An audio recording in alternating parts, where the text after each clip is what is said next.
Hey everybody, this is the design system marketing team, and we're going to be doing our retro today. I'm going to share the screen so we can see what we're talking about.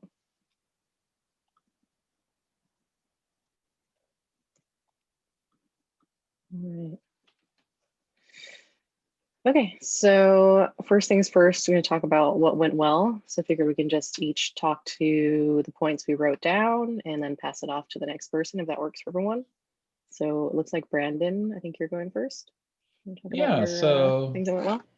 Yeah, so I think we did a good job of picking up new tasks quickly. So thank you everyone for that. There's kind of a lot of chaos going on previous week and this coming week. And so kind of the second item to that is thanks everyone for volunteering to help out. Sanmi for helping with CMS and picking up the banner, and Tyler for jumping in and helping Javi with setting up the review apps for the slippers repo and stuff like that. And Laura for, she saw a couple bugs mentioned in Slack and, other things. So, and Jess and everyone for, jumping on the design files kind of last minute requests. So I just wanted to thank everyone for being flexible this time. And I think we did a good job of that. So Sami, looks like you have a couple items here. Yes, thank you, Brandon. So this week has been very, very interesting. I was able to uh, use my to-do list very smart, very much more smarter. So I was going through all my list to clean out a lot of tasks that was assigned to me. This week, Tina was on another level. She just kept assigning stuff to me, like almost 8 of them in a day. So that was awesome. It really improved my speed and made me to work much more smarter. And secondly, I had a very good collaboration on the IBM announcement. I really loved that. I pushed something live earlier than the proposed time, and everybody came around to quickly help me out so that we can correct things. So I really want to send a big shout out to Tina and Lauren. Yeah, she was super helpful this morning. I like that. And Brandon also jumped on immediately when we noticed that I pushed something much more earlier. And we quickly fixed that. That's amazing. Thank you, everybody. And also to Daniel and Maura. Daniel and Sarah, they were very, very helpful. I love the way we collaborate together, and it's highly very productive. Then the next thing I want to discuss about is the storybook. So since last week, we've been trying to integrate how we can use README files directly in Storybook. But because I was doing a lot of different stuff, and I'm going through a learning curve of Storybook because there's actually limited documentation. But right now, I'm happy that at least we can get the add-on to work. I can test, I know that it's working, but now I need to just spend some time to flesh it out a little bit so that it's going to be easier for everybody to use in the future. So that's everything that I have for now. Good job, everybody. Thanks, Andy. Then to Jesse. Yeah, I'm up next. So a couple things I thought went really well this week. On my end, I felt like we had an improved handoff from design to development regarding the pricing page versus like the homepage we were working on before. Obviously, that's a two-way street, so if Brandon doesn't feel that way, let me know. But I felt like it was a little bit easier, kind of more controlled, more versioning going on, which was, I think, will be helpful in actually getting it implemented. I'm also pretty psyched because this is really the first full page that our team is going to own from top to bottom.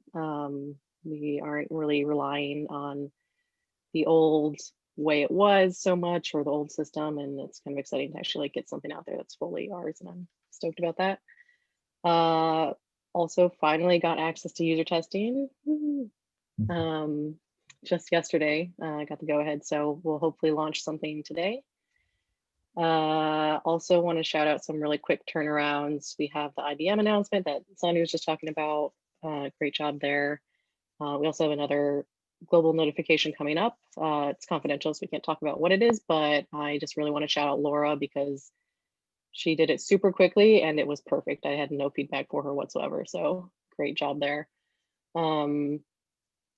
And we also have a couple team issue templates now, which is kind of cool. Also shout out to Becky, she made one of those for us. And Brandon and Tyler, you were really helpful on those. Tyler helped me do my first ever commit, so thank you. Yeah, those are my things that went well. And I think Javi, are you up next? Yeah. So I just wanted to say, I wanted to shout out the people that worked while we were supposed to be like on holiday. So like that time where everyone else was away and people were still around. I just wanted to shout that out. Something that I thought also went well in regards specifically to Storybook is that Storybook was designed for kind of like a component library. So I ended up using a view render instead of using what I was using originally, which was HTML. And I think that not only is the community like bigger in that, the documentation is like starting to get a little better. It's a little more clear, which I think helps a lot.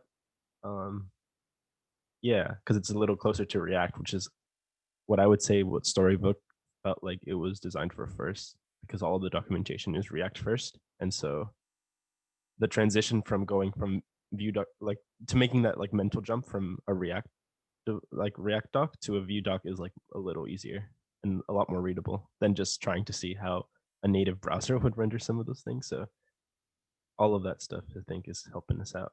Laura, you're up next. Yeah, I just wanted to shout out to you, Javi, for the Slippers repo existing in its own world now, which is a dream for me to come in and spin up my own local environment with it. So that's awesome to see, and I'm excited to contribute to that. And other than that, I was able to pick up some smaller tickets and kind of get to know my way around the website and where all the files are located with plenty of help from Brandon. So thank you for answering all of my questions and hopping on calls to guide me through some of the where things exist and guiding my way through the project. I guess. No, there are no other things that went well this week, then we'll move on to things to improve on. So we just have a couple. So Tyler, I think you have the first one there. You want to talk about what's going on? Yeah, I think that since so much of our sprint work is going to be working around slippers and the slippers repository, I think I still have a few outstanding questions about just the workflow stuff. We have so many issue templates and merge request templates and processes in place in the existing like www repo that we don't have in slippers. And just you had some suggestions last time we talked about this, so I'm hoping we can tackle a few of those moving forward. But I just want to get us to process parity as quickly as possible because I know that's really important here. And I think that's it'll be an investment in our future success with this. Yeah, definitely. It looks like you have some things under action items already. Is this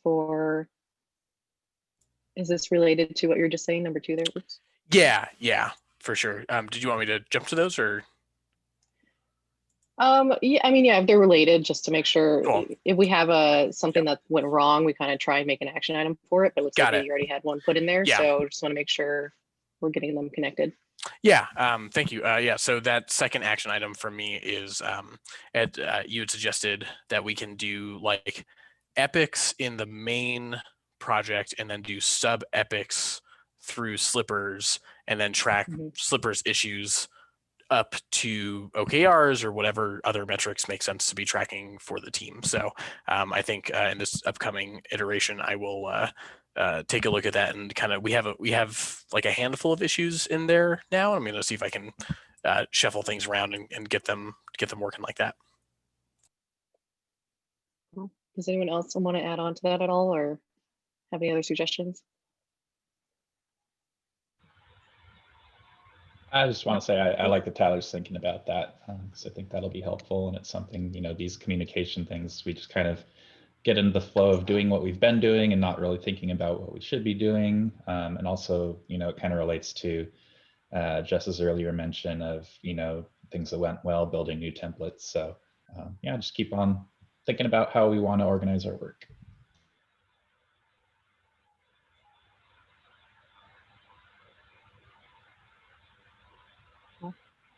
And Sami, do you want to talk about this number 2 here?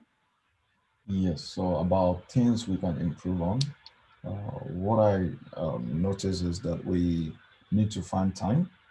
I may propose that maybe we should schedule like a workshop between all the front-end developers and people on the UX so that we can discuss how we want to name some of the things that we use. For example, if Brandon is working on the pricing page, is writing some classes that if I don't work on the pricing page, I'll be writing another set of classes for the same thing. So if we can all come together, we can have that smooth transition and transparency between all the things that we're using. And I think Brandon also raised the same discussion of Slack earlier today.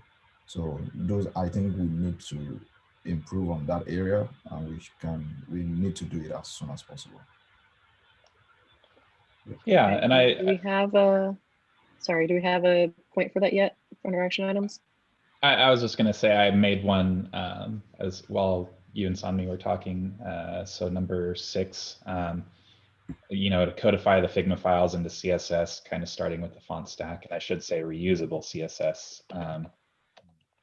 So one of the things we've been doing is, just kind of taking the Figma files and translating them to a page and not really integrating that into a design system, even though we have, a section of modifiable chunk of CSS that we could reuse, right? It's not really built that way yet. So we're kind of slowly transitioning into reusable modules that everyone can share. And so that was kind of like 3 minutes before this video on Slack, as I'm working on the pricing page update, I looked and noticed, there's a delta between the original enterprise design and the current state of the Figma files and the current state of the code. So I'm just trying to kind of reconcile that and get us in a good place moving forward for how we integrate that into Tailwind, how we integrate that into Slippers, and so on. So yeah. Thank you. I think that was, sorry, somebody has something else to say? No, okay. I think that was it for the things that didn't go well. So we have some other action items here. Tyler, do you want to talk about number 1? Yeah, we got some work done on our GitLab pages for Slippers and the review app. And Brandon had mentioned doing a little write-up about that. Excuse me.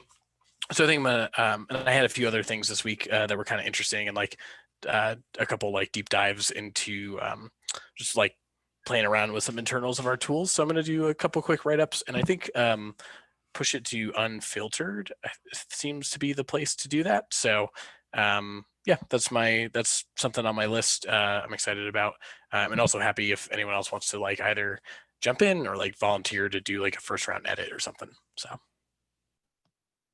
And in terms of documentation, I know it's hard to carve out time to do that sort of stuff, but it is important. So I really do appreciate that and encourage everyone to document things as they can.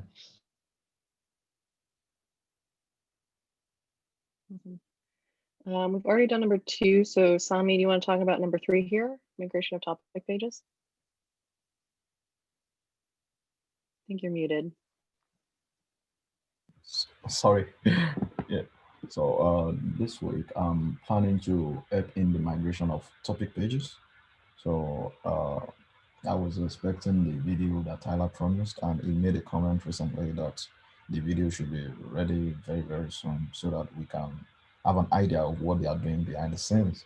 So I can be able to opt in and help them out to migrate some of these topic pages. And secondly, during this week, I'll also be working with Javi on the storybook. So, because I see he's making a new progression from HTML to Vue.js, and that will be very, very interesting. So this week is going to be super awesome. That's it.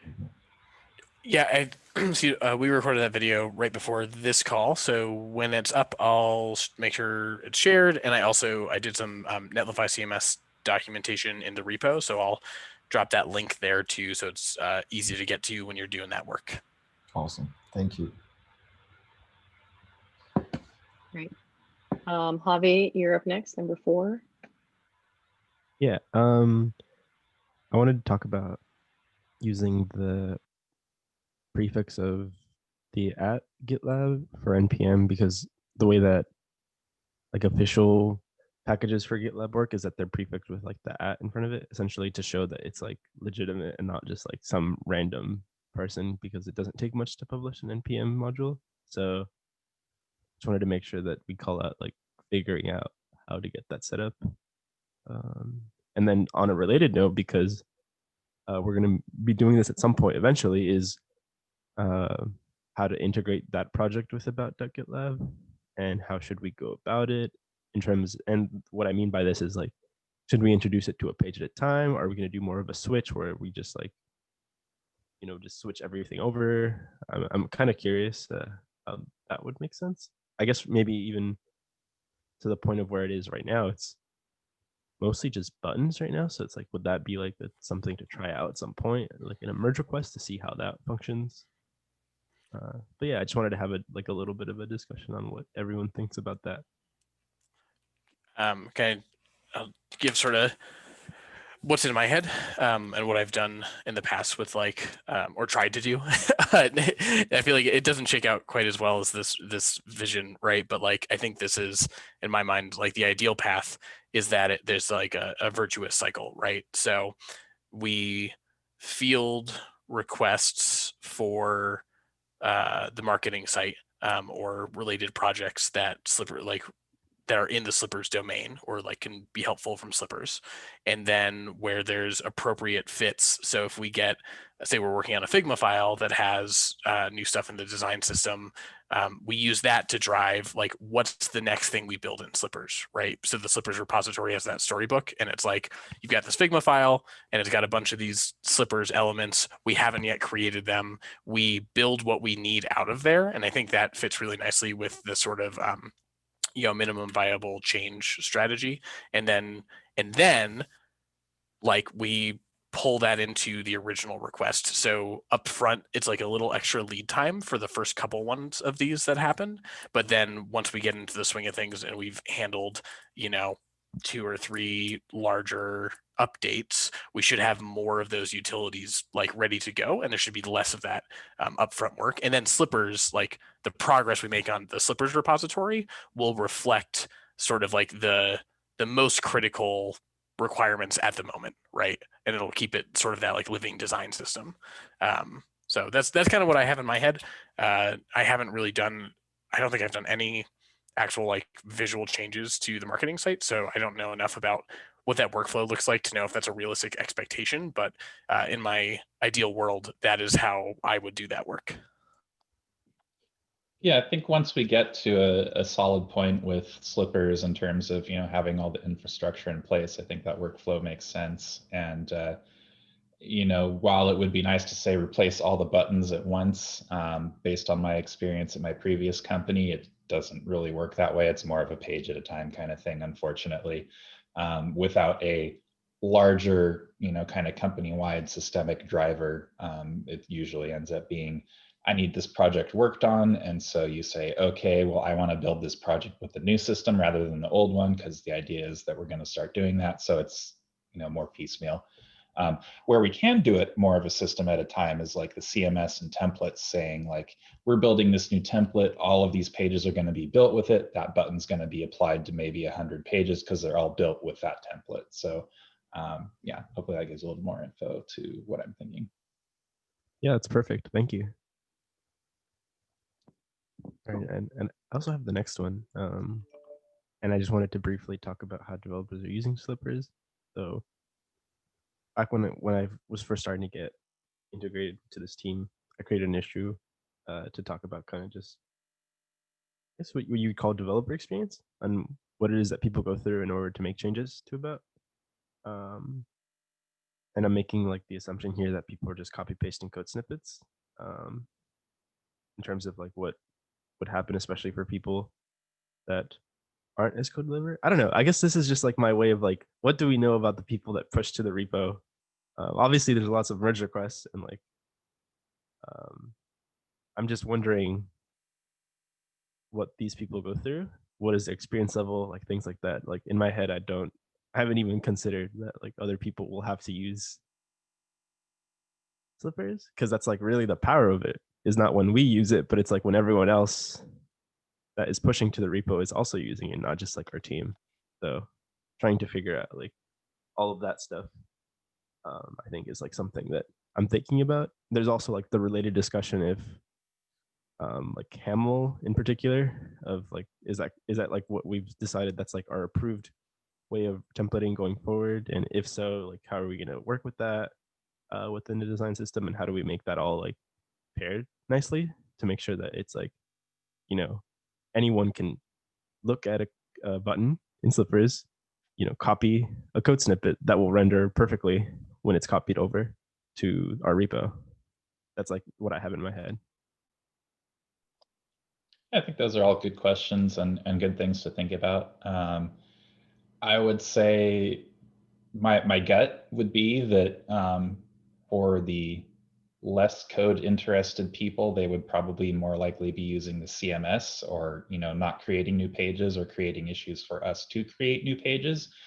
But for some of our more seasoned coders or people who know how to code, like they would probably look at examples we have posted in the design system in Slippers in Storybook, and be able to copy paste the code.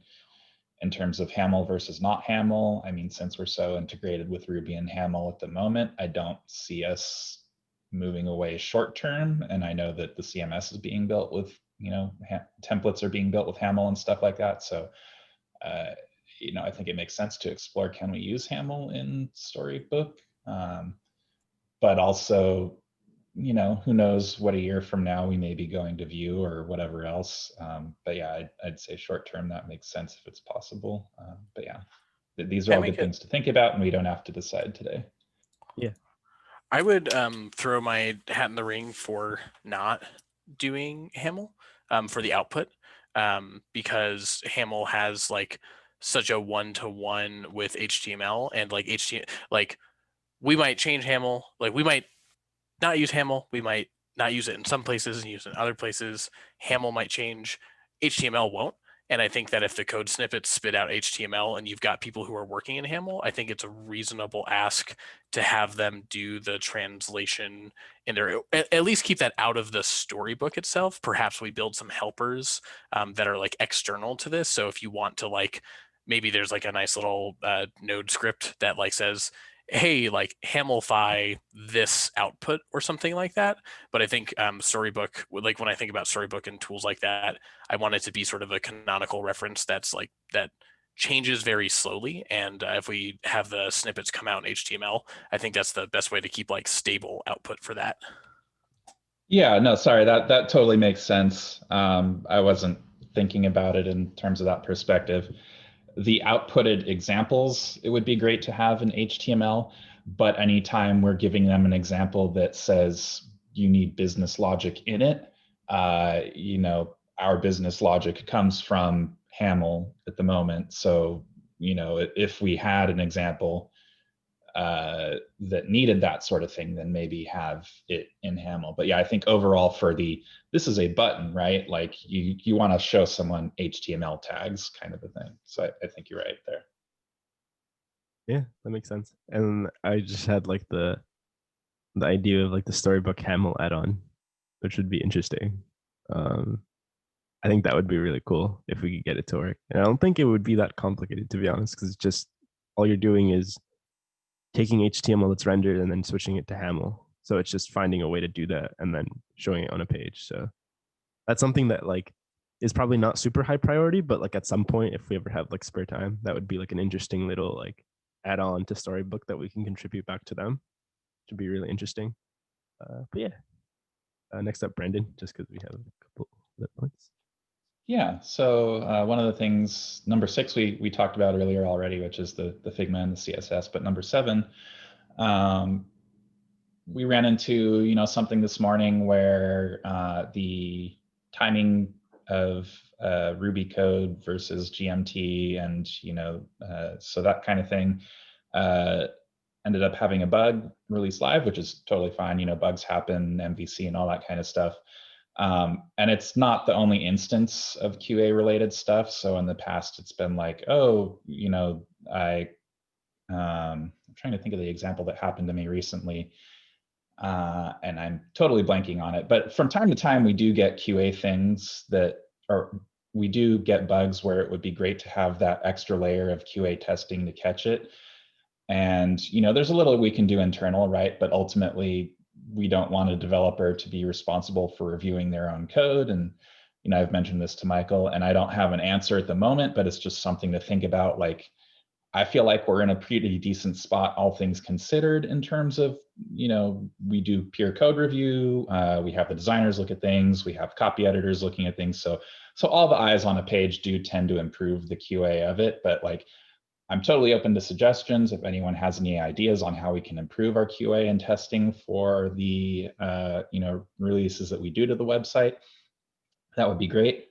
And then kind of a sub bullet of that point is, sort of a long-term question of, as we're building out slippers and, tools like Storybook and node modules and whatever, long-term, we might want to consider, how are we going to test these? Do we need to test them automatically? When and where do we want to do that? So again, I don't have the answer right now, but it's something to keep thinking about in the back of your mind. And then to the next bullet point, Tyler's question about, what tools are we already using? There are a few integration tests. They tend to be with more business logic oriented stuff that needs to work, like our integration with job boards that we don't really use anymore, but we did for a while. Handbook tests to make sure that you don't point to invalid jobs or countries or things like that. So there's minimal stuff. And you mentioned that you're familiar with Cypress. I am too. I love Cypress. I'd love to get it in there. I think at some point I asked, how can we get this integrated with our CI file? And ultimately, it's not something that has been explored, but it's something we can consider. Maybe someday we want to do visual automated regression testing, right? Part of the considerations we have to think about are, where do we want the coverage, and will this impact productivity? So like, anytime, for example, right? And where are the warnings and where are the errors, right? So like right now, we get hundreds of people editing the handbook a day. If we introduce a test, maybe it starts impacting the deliverables for the handbook, and maybe we're causing extra trouble. So probably not applying things across the board, but it is good to think about testing in QA and automation and stuff like that. So yeah. I think that's what's most exciting to me about Storybook, because I think it gives us a really cool surface area for visual regression that won't get in the way of, like, you have 1,000 visual regression errors because people changed lines of copy and now it's a longer page, right? Yeah, or that, thank you. That reminds me of the part that my mind wandered off. In the past, we've had people update pages without our knowing, and they totally break styles or JavaScript or something, and you don't find out for a month, and then it's like, well, we lost all that traffic or whatever. So yeah, but I think that is an excellent point. If we introduce that kind of stuff into Storybook, it'd be much easier to do visual regression testing and things like that. So cool. Yeah, there's some add-ons that come with it that'll, I haven't looked into a whole ton, but stuff that's literally like, it'll take a snapshot and then it'll compare the snapshot against another snapshot. So you can literally see like, oh, like for internet browser, like for this type, this happens with this code change, like, and it'll like pass or fail a test. So it's really interesting. I haven't looked too much into it or how it works, but that's just something I thought I'd call out.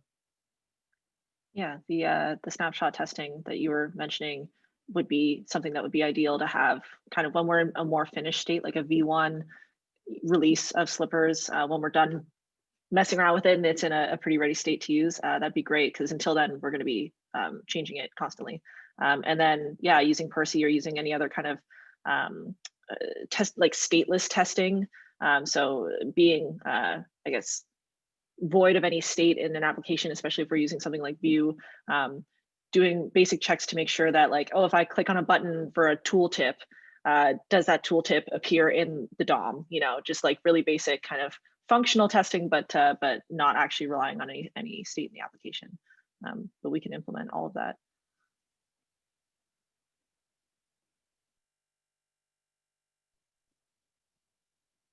All right. Sounds like you guys have Another to pick it up.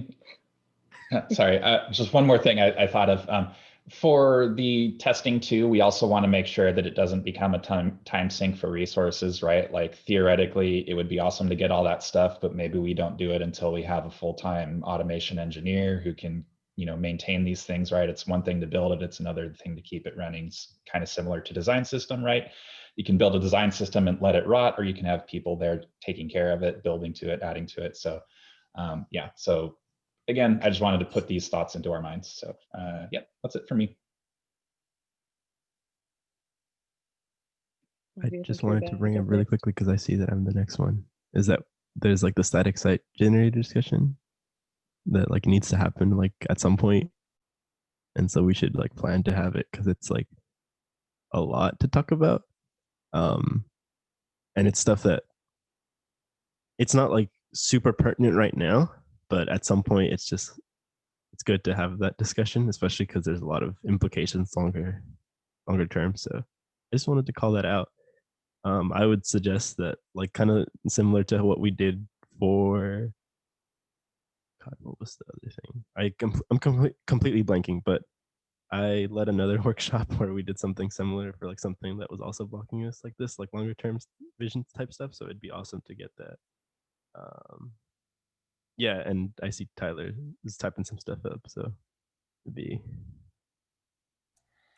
Yeah, this is just still me being new. This has been something that like I see mentioned often, and like I have a handful of times like conflated with other like OKRs or projects. And so I think like I just want clarity on like what the plan is. And I think there was like Danielle asked Michael a question, who asked me a question about like was a decision made, and I was looking through the threads there, and I felt still very unclear about what problems we're actually solving. I'm sure we could all list many like challenges that need solving, but I don't know what the priority is, and I also don't know where I would begin with like an epic or some sort of project plan to like look for the status of this and for deadlines and other things around it.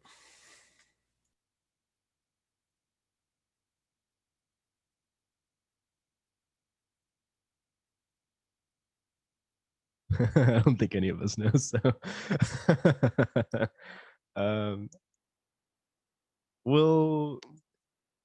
I mean, we do have our weekly or like our bi-monthly working group session. So I was thinking that would probably be a good time. We can also set up other time too, just because that call also is, we're inviting everyone in the team and not everyone in the team needs to be in that discussion. So I don't know. I'm open to a couple different ideas. Also, like timing wise, I don't know in terms of like what your discussion about priorities. I don't know how much of a priority it is to do something like right now. Is it something that we push for another sprint, maybe when we're not as busy? So yeah, there's like a ton of that. But also, when are we not going to be busy? So yeah.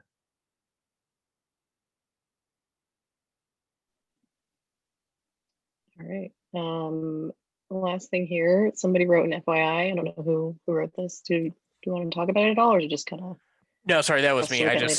I was responding to Sanmi's comment. I didn't want it to get lost if comments got resolved, but that's the video for the CMS migration, and Lauren has posted that as well. Awesome. Yes. Cool. That is it. Does anyone else have any last things they want to add, or do we miss anything? No. All good. Awesome. All right. Well, that's it for us then. Thanks for coming to our retro.